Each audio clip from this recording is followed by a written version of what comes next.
At URI's Harrington School of Communication and Media, every day is an exploration.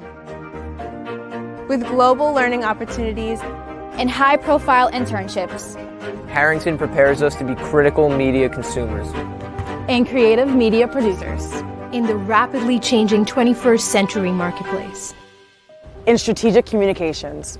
in multimedia journalism, In sports media. in writing and rhetoric, in information analytics, in digital media, film, and TV. Our tight-knit learning community is tailored to build a solid foundation For powerful creative communication. and a lifetime of achievement and opportunity. Wherever our passions lead. Discovery, opportunity, impact. The Harrington School of Communication and Media at the University of Rhode Island. Visit today.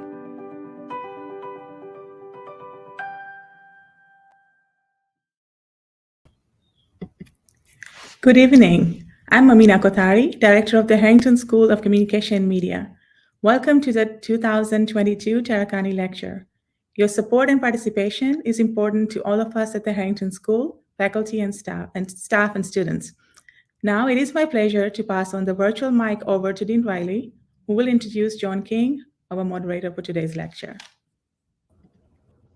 Good evening, everyone, and welcome to the 2022 Taricani Lecture. We're very pleased to have you here, and we're honored to welcome our featured guests, Neil, Bedi, and Kathleen McGrory.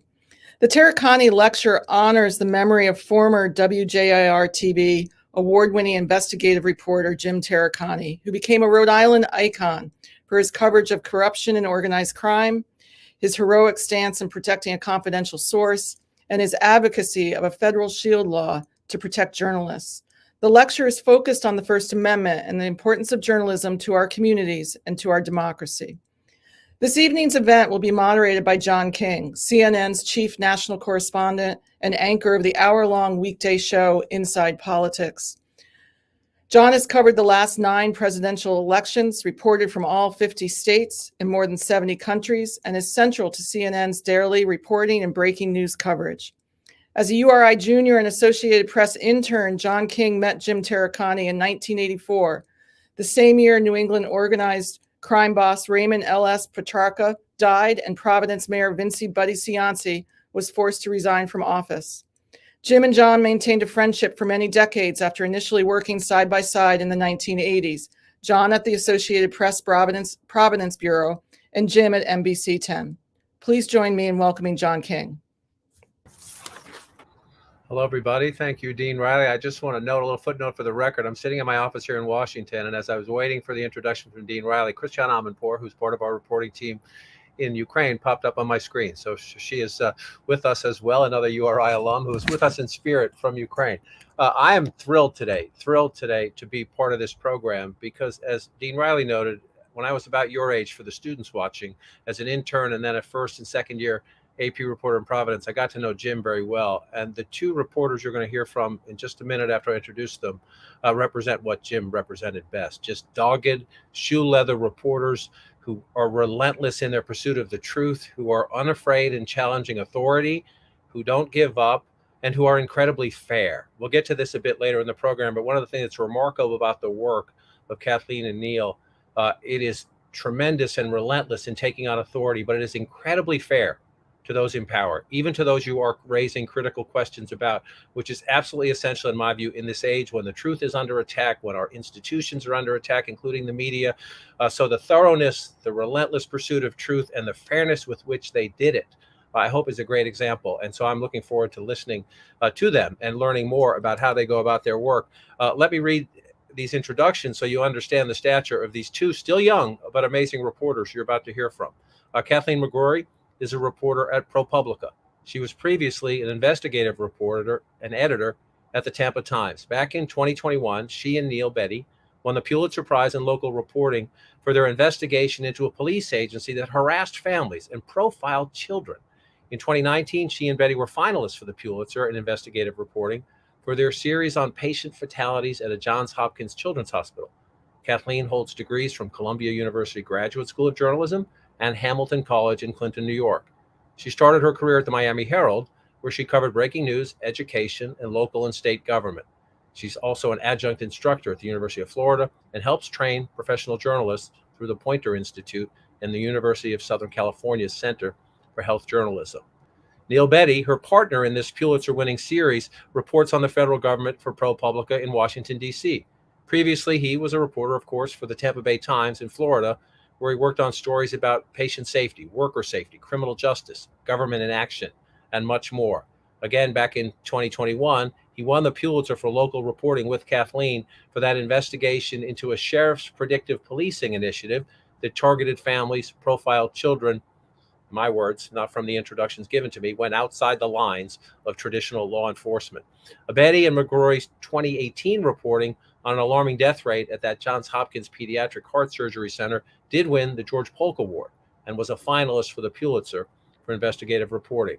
Before becoming a journalist, Bedi was a software developer, studied computer science at the University of California, Los Angeles School of Engineering. So let me yield at this moment to our two principal guests here today, just to hear a little bit about your partnership, your work, and your amazing, relentless pursuit of the truth.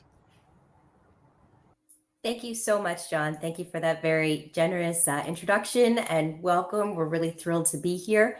I will start just by saying, as a disclaimer, I have a 1-year-old. So if you hear a little bit of noise in the background, chances are good it is probably him. Hi, Robert. But as John said, I am Kathleen McGrory. I'm a reporter at ProPublica, here tonight with Neil Bedi, my colleague at ProPublica, my reporting partner. And what we are going to do is to tell you about 3 stories that we have worked on together. And then after that, we're going to tell you about 5 lessons that we've taken away from all of that work. And our goal tonight is to inspire you, the students who are listening, and get you to really think about investigative journalism, both in terms of what it takes and what it has the power to do. And we are especially honored to be here talking on this subject because investigative journalism was something that Jim Taricani believed in, so much so that he was willing to serve a federal sentence in order to protect a source. He was unafraid to cover the mob and expose government corruption, and his work over many decades led to real, tangible change for the good. I'll start by talking about our first story, but first, thank you, John, for that wonderful introduction. I do not have a 1-year-old, but I have 2 dogs, so I apologize ahead of time if they decide to be bad. But I want to start by talking about our very first story as reporting partners. Kat and I have been reporting partners for 5 years, but we got our start in 2017. I believe Kat had just joined the investigative team. I was a data reporter on the investigative team. And on June 17th, 2017, we were sitting in the newsroom and saw reports of a terrible, terrible accident at a power plant just outside of Tampa. We were still piecing together what happened, but we would later learn that 5 workers were doing a maintenance procedure beneath a large tank of molten slag. It's a substance that essentially looks and feels like hot lava. It's a byproduct of power generation. And these workers were doing a procedure under that tank. What would end up happening is that tank actually erupted and poured down slag on these workers, and they would die from the burns and injuries. We were 2 reporters new to investigations sitting in the newsroom, and I like to say it was one of the very first moments that me and Kat had a synced investigative reporter response. We both knew we were looking at this, looking at the news reports on TV. We were reading clips from early news reports online, and we needed to know what happened. How could something like this happen? And so we started digging. And we knew this was a place for us to start investigating. We very quickly started calling experts. We wanted to know, is this something that happens often in power plants? And they quickly said, no, power plants are some of the safest workplaces in the country. This must have been a terrible accident. That wasn't enough. We needed to know more than that. So we started pulling public records. We started pulling federal data to get a better picture of what happened, how often does this happen, and is there more here? We needed to know, is there a reason this happened? And if so, why? What we quickly found early on was that when you look at the history of power plant accidents in Florida, the company that owned this power plant actually had more fatalities than any other utility in Florida. They stood out as an outlier, and it wasn't because they were the largest power plant. They weren't. They were somewhere in the middle of the pack. It was because these accidents had happened in the past. We published that first data analysis 2 weeks later. We really hustled over July 4th weekend to get this story out there as quick as possible. We published that and very quickly started getting even more tips about the accident. We heard that the company was actually doing a procedure they knew was dangerous and had led to serious injuries in the past, right before this terrible accident happened. We were told that rules were written and the company had promised years ago to never do this again, but apparently had started doing it again just recently. So we then spent the next 6 weeks vetting that tip. As you all start getting into journalism and start getting into investigative journalism, you will understand that no tip goes unvetted. We had to double, triple check everything we heard, everything we learned. And so we went to as many current and former workers at these plants that we could find. We ended up talking to more than a dozen of them. We reviewed internal documents. We got more public records. We even read a textbook on power engineering to better understand what was going on here. We quickly learned that the tip was good. They were doing a procedure that was very dangerous. We actually called 11 power plant experts and operators across the country, and they all said, this is an incredibly dangerous procedure. Many of them said they had outright banned that procedure and had not seen it done for decades. And then, as John was saying, in the interest of being as fair as possible, we took that reporting to the company and said, this is what we've learned. Can you give us your perspective and explain what happened here? The CEO actually ended up talking to us and said, yes, this procedure was risky, and he couldn't say why it was being done again. He said the company was going to review the rules. He would eventually retire later that year, but he said it had nothing to do with the accident. But that was everything we got in that very first story to show that this company was willing to do a dangerous procedure that we had learned saved the company a lot of money, but in the end put 5 workers in harm's way. After we published, we saw impact shortly after. The federal government came in and hit the company with a $130,000 fine. That is one of the largest fines we had ever seen of a power company in Florida. And the federal government found that the company had, in fact, violated their rules in this procedure that led to the death of 5 workers. So a couple of months later, around the holidays of that year, we got a tip about something totally different. This was a tip having to do with our local children's hospital, which is a Johns Hopkins hospital. And it came from somebody who had worked in the heart surgery unit. And what it was a communique that had come from the hospital administration to the employees announcing a personnel change. And it essentially said these 2 high-profile physicians, one was a surgeon and one ran the cardiovascular intensive care unit. These 2 physicians are no longer working here effective today. So it didn't say they were retiring or they had moved on to great jobs at another prestigious place. It simply said they were gone. And the communique went on to say, if anybody asks what happened, just tell the truth. So the tipster went on to say to me, well, what is the truth? And if you dig, you will find that the truth is that babies are dying at an alarming rate in this heart surgery center. So I called the tipster, eager to learn more.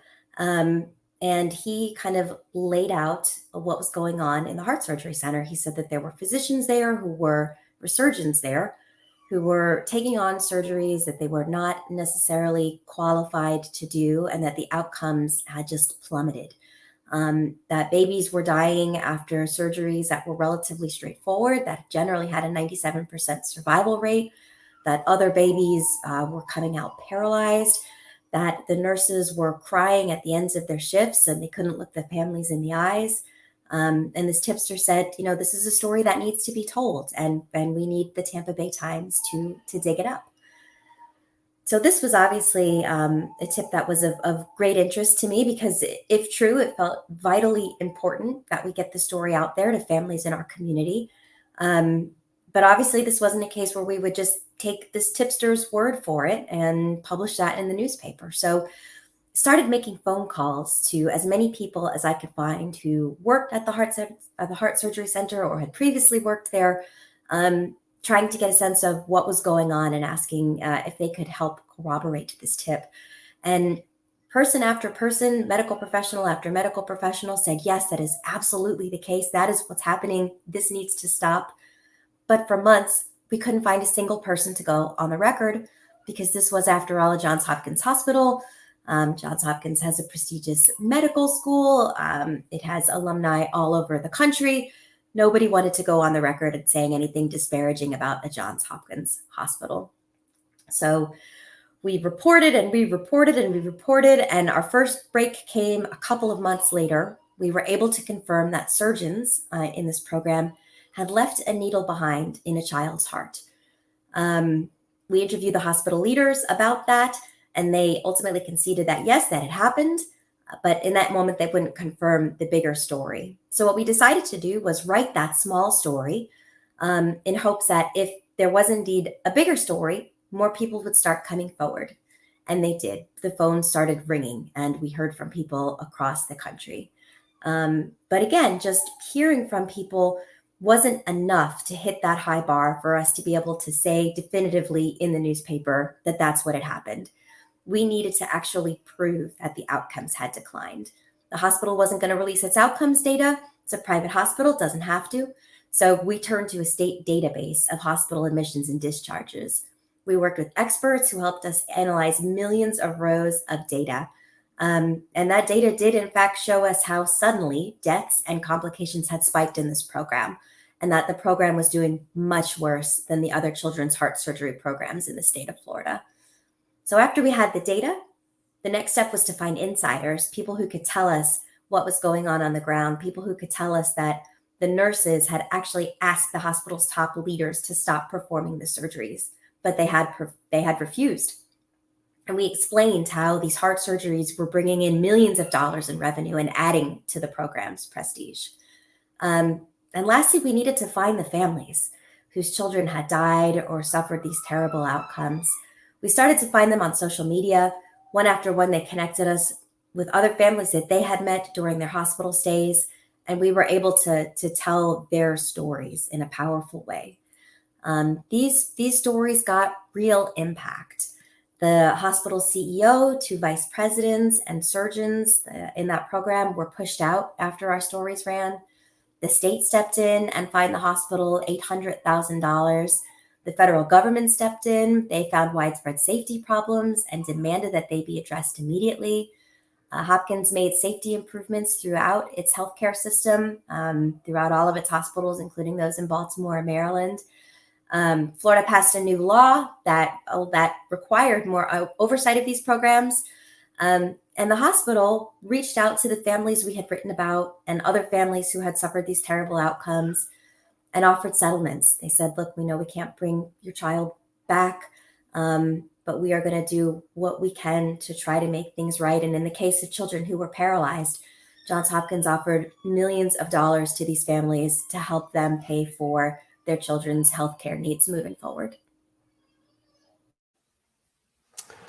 And then the third story we want to talk about, which was our most recent story back in 2020, was a story about a local sheriff's predictive policing program. It actually all started before the pandemic. We were in the newsroom, and we had made it a habit to regularly look up powerful people in our community in public records, in public information, just to keep an eye out for anything that looked interesting, anything worth looking into. And Kat actually had come across a lawsuit against the Pasco County Sheriff. It was a lawsuit from multiple deputies within the department alleging that the sheriff had pushed them out of the department.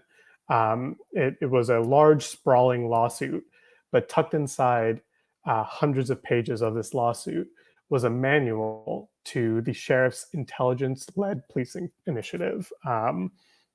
And Kat had saw it, thought it raised some eyebrows to her, and she passed it over to me. We used to sit together in cubicles before we all started working remotely. And I took a look, and it was pretty surprising. I mean, the manual described a program where they took data and intelligence they had within the department to build a list of people in the county who are most likely to commit crimes in the future.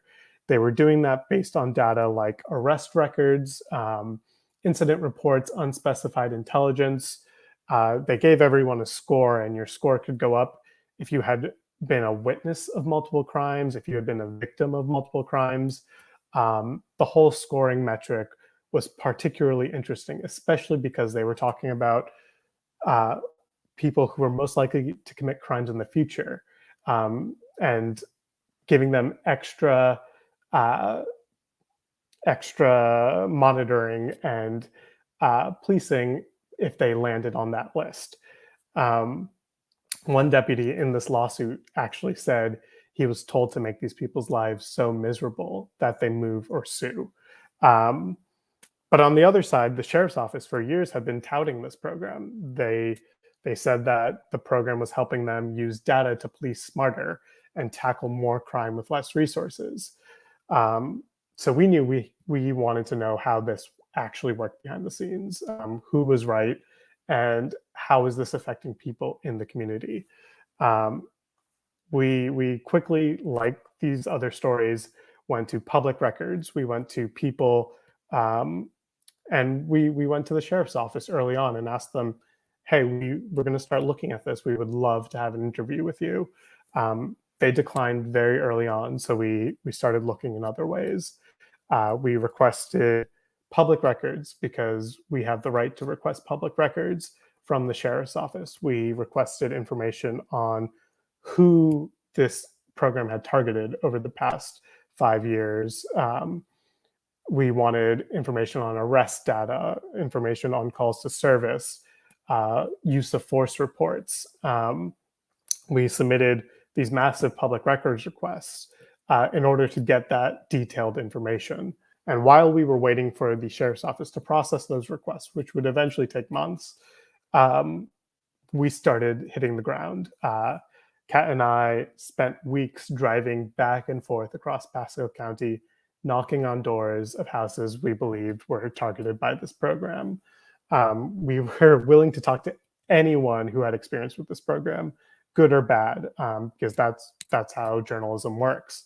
And so we would spend days knocking on door after door after door. And it sounds easier than it was. It was a lot of rejection, a lot of people who had moved, so they had no idea what we were talking about, people who didn't want to talk to us, didn't trust journalists, and a lot of driving across this large, sprawling county.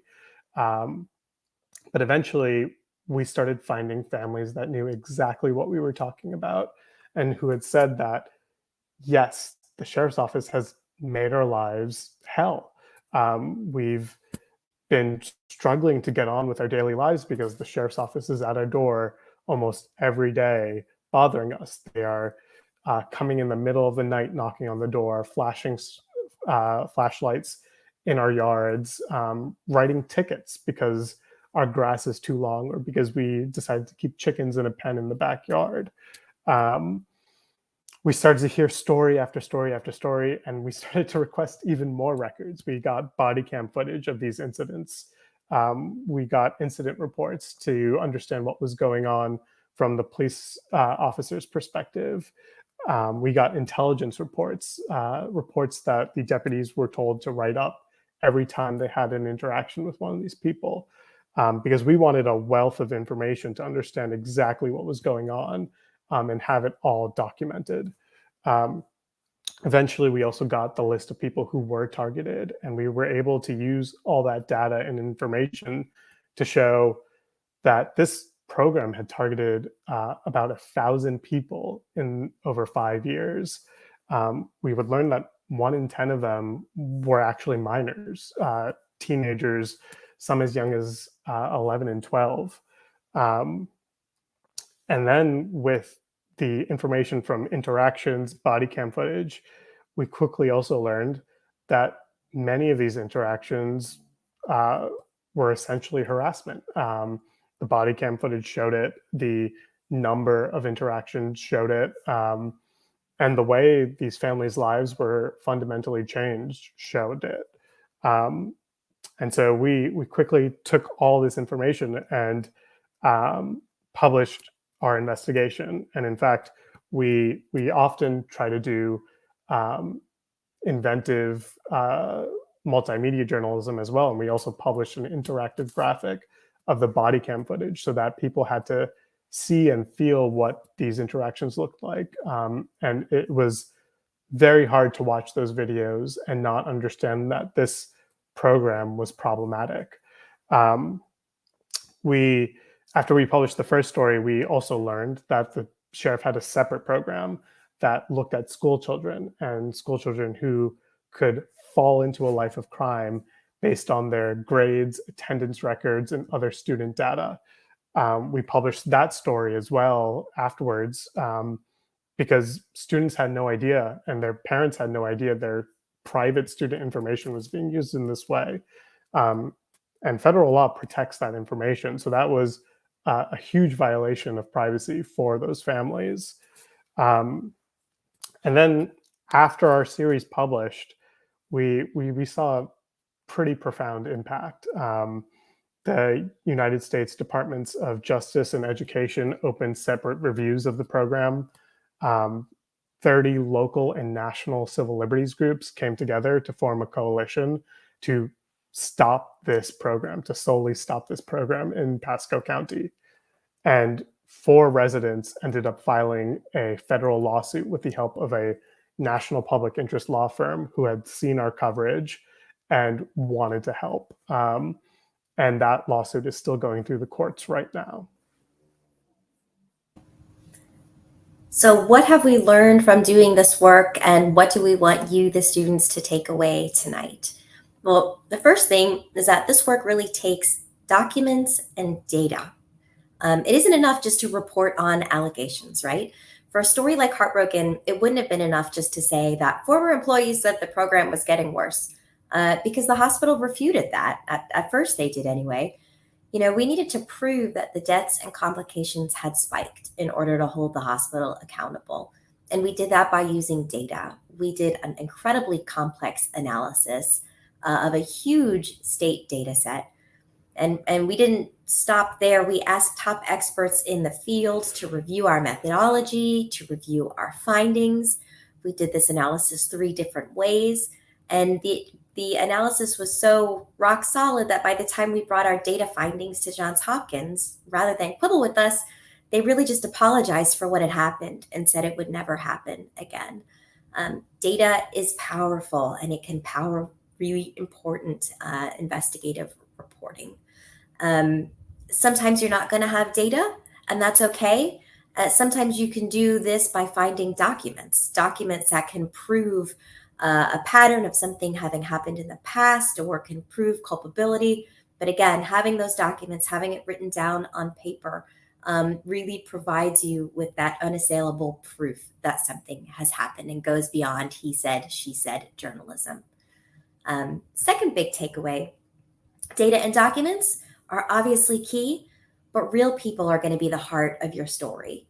In the case of the Hopkins story, we could have just given the numbers. We could have said that children who had heart surgeries at this hospital were 3 times as likely to die as children who had heart surgeries at other hospitals in the state.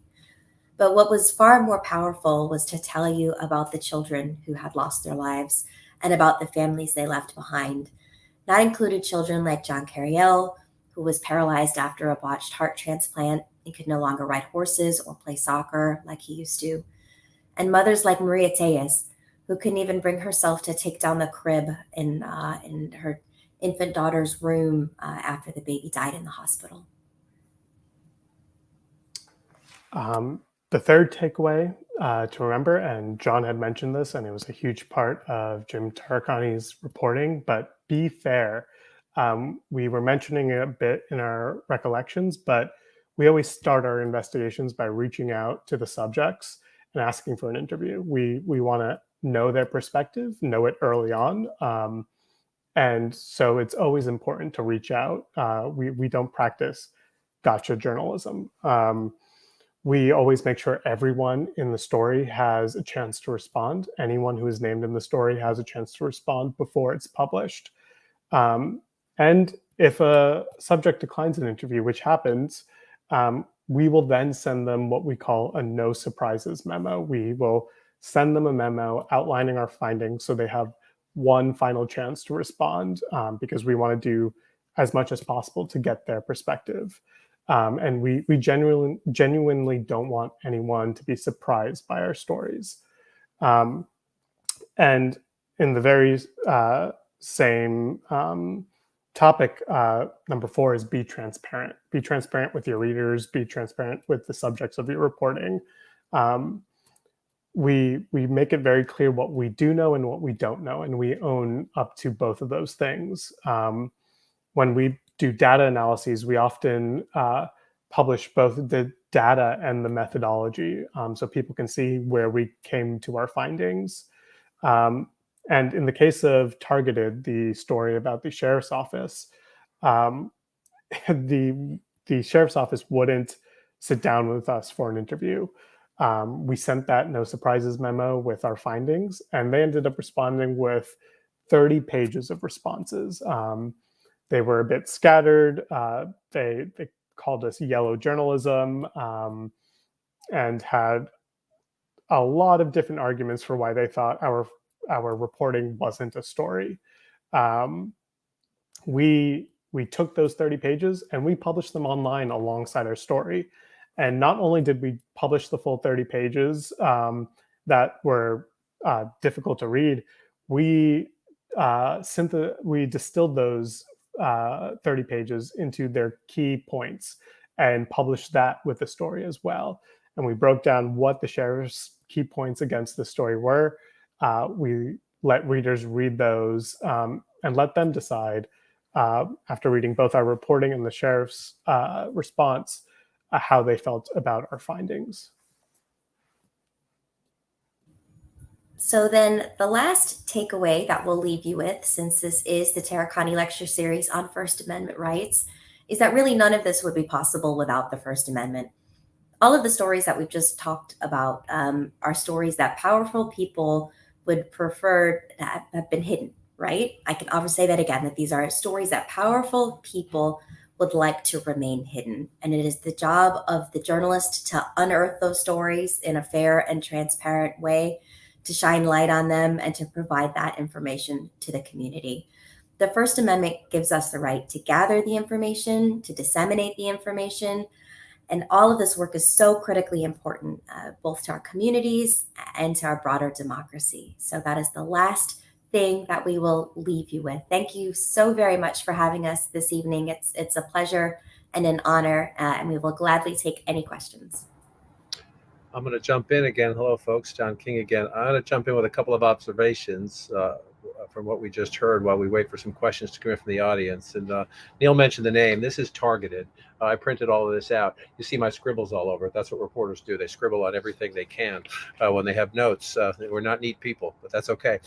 Just a couple of observations for the younger people. Number one, go online and read these stories, all of these series. I have the Targeted in front of me now, but go online and read them because they are great examples of everything you just heard. Number one, just the thoroughness of the reporting. Number two, the importance of compelling human stories, to bring these stories, to bring the data, to bring the statistics to life. And number three, which I find the most critical point, is the fairness. Always, I learned that way back in the 1980s when I was at the University of Rhode Island, but it's all the more important today because truth is under attack. Because those big institutions Kathleen just talked about not only want to hide their stories, some of them now deliberately lie. Some of them deliberately promote misinformation. And so when you are fair and transparent and you publish their responses, it's the power of that is just amazing. So I just really urge you to read how these two wonderful journalists have pieced all this together: facts, information, compelling personal stories, and just thorough fairness throughout. Not just early on in the piece explaining it, throughout the piece, letting the other side have its say, and then using all the information you have to simply overwhelm it with fact. But fair fact. Another thing is the tenacity. In both of these cases, and I actually, let me make this first part a question. In both of these, in both the two of the early cases, both the power plant and the hospital series, I think one of the things you did that was brilliant, but sometimes there's pressure against this, is accept incremental progress, meaning print what you know. I'm sure you put a lot of stuff you thought, that you believed, that you were close to confirming, but you have to put it to the side. Print a rock solid first story to start a foundation, because what do? You'll build trust and credibility with the people who have more information. Was there any, Neil, let me start with you. Was there any resistance from editors? Sometimes, it's just competitive pressure. We want the big fish. We want it all. We want a home run. Sometimes singles and doubles are pretty good because they get you on the board and then the floodgates open. I'll admit this was a strategy that the editors helped with. They believed in it too. We were just like you're describing, grinding our wheels on this story, both of these stories, for a little while. When we realized that, you know what, it is probably smarter to print what we have right now and see what that can lead to. And so, in the case of the power plant, we knew we wanted to get something up quick. Either way, because this was a huge accident that everyone in the community was looking at and needed more information about. So those 2 weeks were 2 weeks of nonstop work to get a story that gave you a bit more information. And you're right, that story ended up leading to a tip that broke through and helped us land a much larger story right afterwards. I'll let Kat talk about the heartbroken piece, though, because she was the reporter at first, landing the first story. Yeah, I mean, I think the decision to publish the small piece of the story was a really smart one for the reasons that John pointed out. It did definitely buy us credibility, both in, that's my ESPN app, did buy us credibility both among the medical professionals that we were speaking to and among the families who had lost children or suffered these devastating outcomes. After we published that first piece, at the bottom of it, we said, readers, we're going to continue our reporting on the Heart Surgery Center. If you have additional information, here's how to reach us. And when we went and knocked on doors to try to connect with families, we brought that first piece with us to show the foundation that we were building with our reporting. And so let me then come back to another issue, and each of you, Kat, you go first on this one. The importance of, again, this is the tenacity of the reporting. When you hit database one and either they say no, or it's a private company and they can withhold it from you. Just the knowledge and the growth of your knowledge. I assume you're much better at this now if we rolled back the tape a few years in understanding, okay, if this involves power, well, there's not just state regulation, there might be local regulation, and there's certainly federal regulation. If this involves a hospital, of course, there are different kinds of regulation. If this involves law enforcement, maybe they took a state grant or maybe they took a federal grant, or there's just public records laws. And so just how do you go about the layers of what can we get and what can't we get? And when you hit a wall in one place, having the smarts to say, well, maybe at least a piece of it is somewhere else. Yeah, you are making me think of so many different things here. First thing that comes to my brain is that Neil and I teach a class at the University of Florida on public records where we teach our students, okay, here's how you find records related to police. Here's how you find records related to courts. Here's how you find all the regulator records. And then we show them real world examples of how those records can help you unearth these stories. So I guess for us, having been at this for a little while in Florida, we have a pretty good familiarity with what we have access to. And frankly, we're very lucky to be in Florida, which has wonderfully broad public records laws and gives us access, us as journalists and members of the public, access to records that you frankly can't get in other states. But each time we start on an investigation and it's a different topic, you're right, John, there are going to be a whole different, there are going to be very different records that are going to be available at the state level, at the federal level, sometimes at the hyper-local level. And we've got to do that foundational research at the very beginning to dig in and try to get a sense of, what is the universe of records that we can request.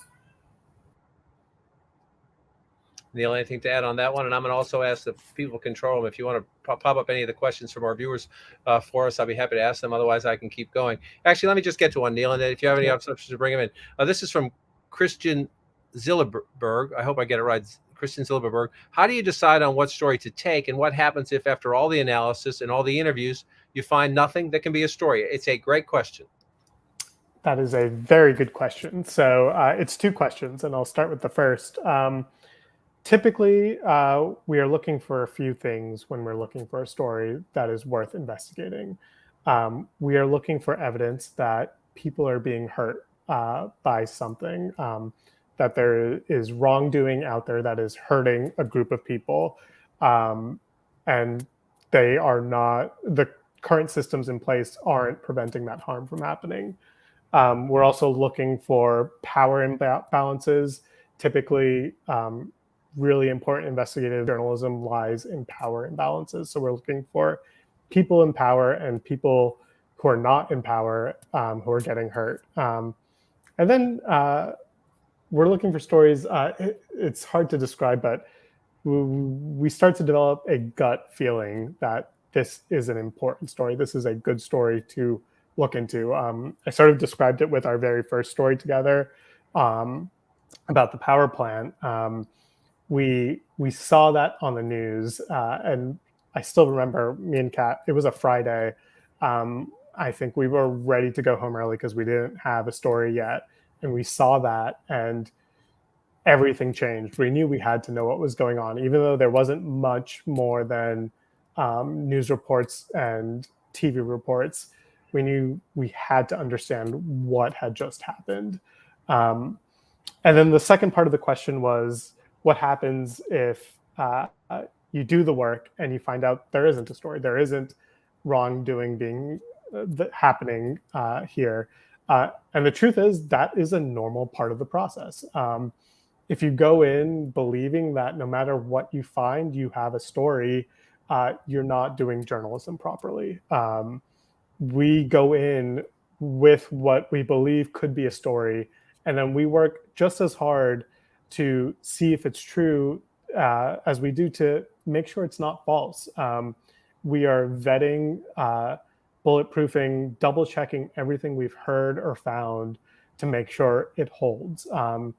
And we do that because that is our job as journalists. And we do it because we know readers, the public, the subjects of an investigation will also be doing that. And so that is part of the process. And that means some stories do not work out, and that is okay too.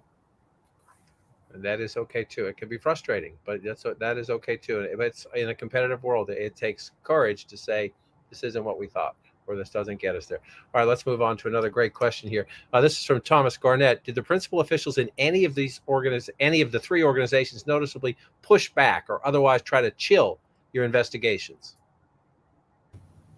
In the case of the Pasco Sheriff's Office investigation, when we had sent to the Sheriff's Office our findings, a very robust memo full of findings, up until that point, they had been very unwilling to engage with us, and we had asked a couple of different times to have a discussion.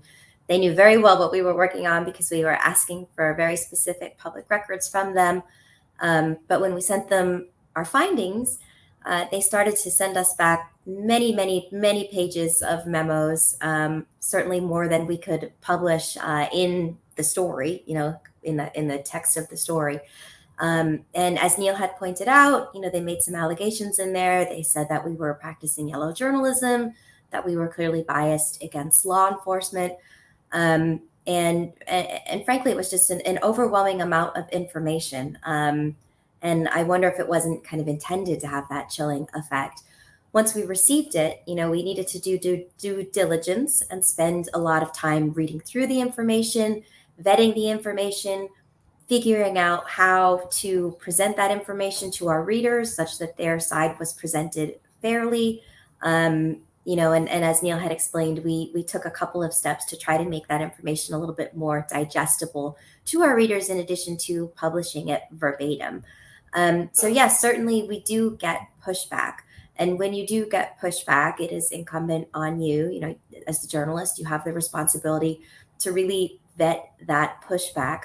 But also, if your reporting is fair, if your reporting is accurate, if you have done due diligence to make sure you have the story, you've crossed every T and dotted every I, you also have a responsibility to the truth and to your readers to go ahead and publish it. But obviously to represent that other organization's perspective. Amen. Amen. That's a great way to it. Let's get to another question as we go through them right here. This is from Peter Phipps. How important, this is another great question because the laws vary from state to state. How important was Florida's Sunshine Law? Neil? Oh, vitally important. It is the backbone of pretty much every one of the stories we do in Florida. I'm no longer in Florida and I miss the Sunshine Law.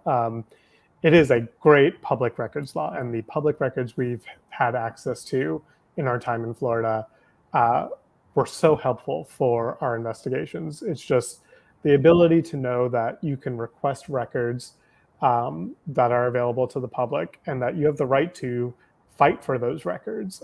If an agency or a department says, no, we're not going to give you these records, we don't think you're allowed to have these records, or we're going to charge you an incredible amount of money to have these records, there's also room to fight for your rights under the Sunshine Law. And that has helped us time and again when we're doing these stories, because there is a wealth of information in public records, and it is documented information. It is information on hard paper, which is valuable. Once you start doing journalism, you realize hard documented information is one of the most valuable things you can have. So very important is the answer. Right. As we segue to the next question, I just want to echo that just by holding this up again with all my scribbles on it targeted. You need to read to see how Kathleen and Neil did this, in the sense that it's not just their reporting, it's not just the people, it's the dispatch logs, it's the body cams, it's using access to documents, using access to your rights under law where you have them. I get your point about missing the Florida law. States can be different and it can be frustrating as you go, but it just helps you, again, when someone's going to push back, that's their body cam. That's their dispatch log. So you're using their information as your factual foundation, if you will, which just gives you a lot more credibility and fairness. You're being fair at the same time. It's their material. All right, let's move here. We'll get to another question here. This from Victoria Bustani. Was there any point where you ever concerned for your own safety? That's a great question, Kathleen. That is a great question. Thanks for asking it. But no, there weren't any points that we felt concerned for our safety. We do get asked that a lot, but I certainly didn't. I don't know if Neil feels differently. No, I'll agree with Kat. There are points where we are concerned about the sensitivity of our reporting and making sure that we are taking care of our reporting and being safe. But our personal safety, we've never felt threatened, and that might come back to the fact that we are protected by the First Amendment, and so far we've felt well protected by that. Well, that's good to hear that. We do live in an age where there are more threats against journalists, so we'll see how this plays out. This was one of my questions. Jason Phillips asking it right here. This is mine. Before we get to Jason, reporters are often lone rangers, right? We're tenacious people. We're individualists. We work by ourselves. But you two have this great partnership that has been incredibly successful. And this is the question: what are the unique benefits and issues you have faced working with another reporter regularly? I love that question. I'll take a stab at it first. I feel so lucky to be working with Neil still, to have had the opportunity to work with Neil, all those years ago. Neil and I happen to have very complementary skill sets, or at least we did when our partnership began. Neil's background was in computer programming and data analysis and data visualization. I'm a little bit older than Neil, and I had a little bit more of a shoe leather journalism background, and those really complemented each other. In the years that I've been working with Neil, I would say pound for pound, he is as good of a shoe leather reporter as anybody working in the industry today. But as far as doing things together, it's really nice to have somebody to bounce ideas off of. I mean, often our projects take some really creative reporting. We're constantly trying to come up with new reporting avenues, new ways to prove things. We need to make sure we've not left any stone unturned, and being able to talk to Neil, and talk through some of the reporting challenges has really been critical to the our investigative process and to these investigations getting done. Neil, want to weigh in on that one? Yeah. I will say I've heard of other reporting partnerships. Other times reporters are put in a group where people do butt heads.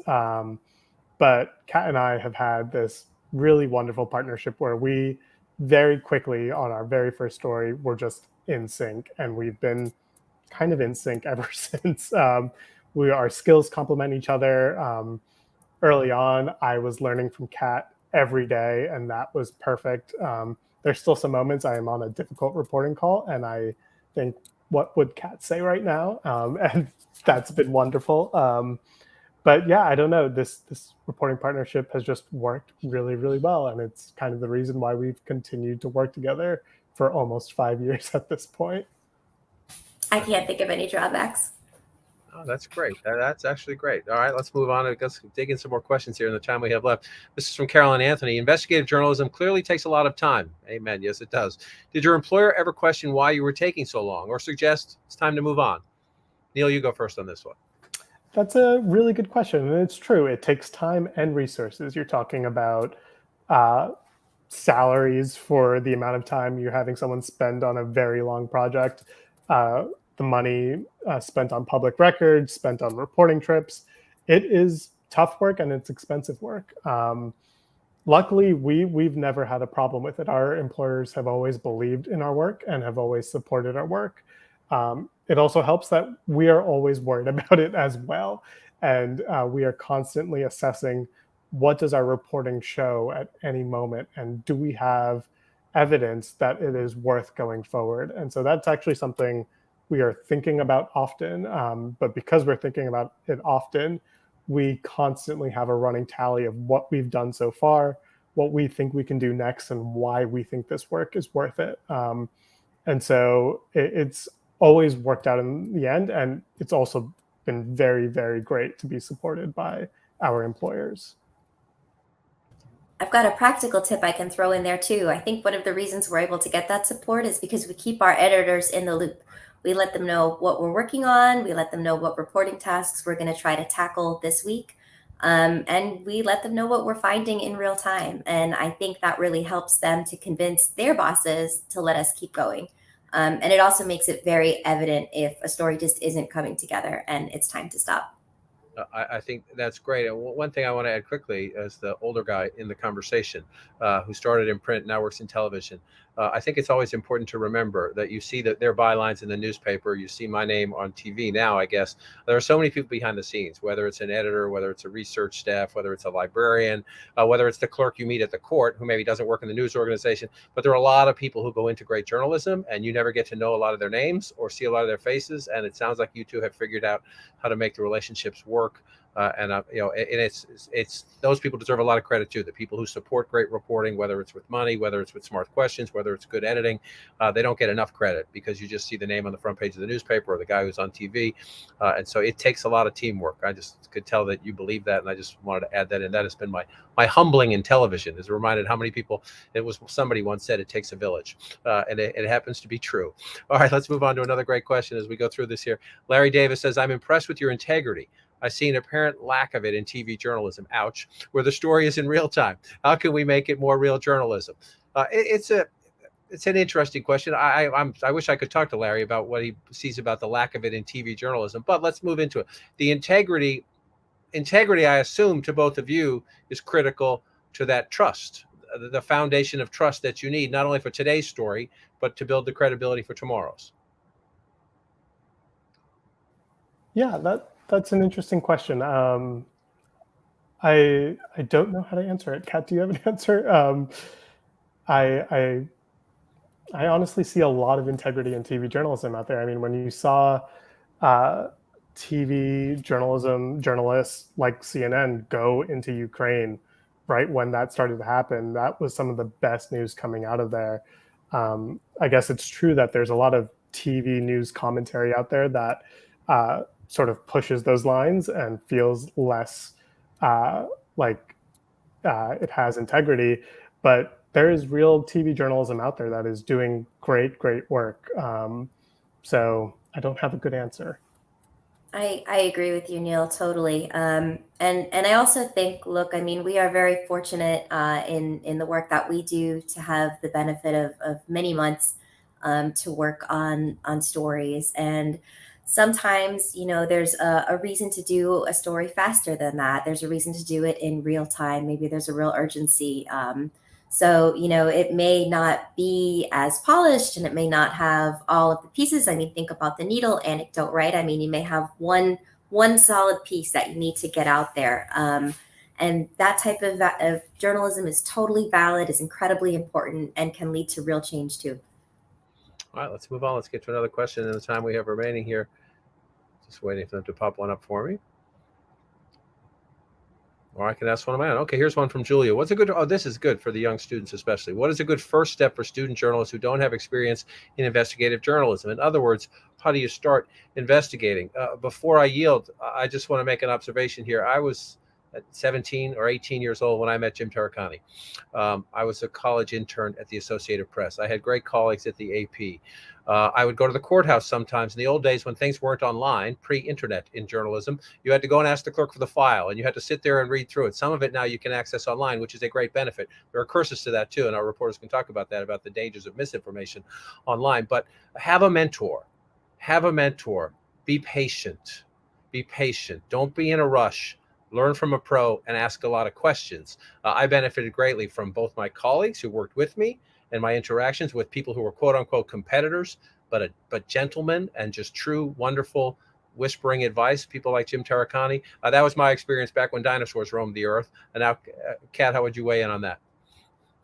Those are all great pieces of advice. I would also add, cover a beat. You know, go to a newsroom, cover the police, cover the courts, cover municipal government, and just listen for stories that don't quite pass the smell test. And when you feel like you have the foundation of a great story that could potentially be an investigation, reach out to someone in your newsroom, perhaps somebody who's more experienced, and say, I've got this great story. Do you have any suggestions on how I might be able to take it to the next level? But do that foundational work, learn how to mine public records, learn how to develop sources, learn how to cover a beat, and just keep an ear out.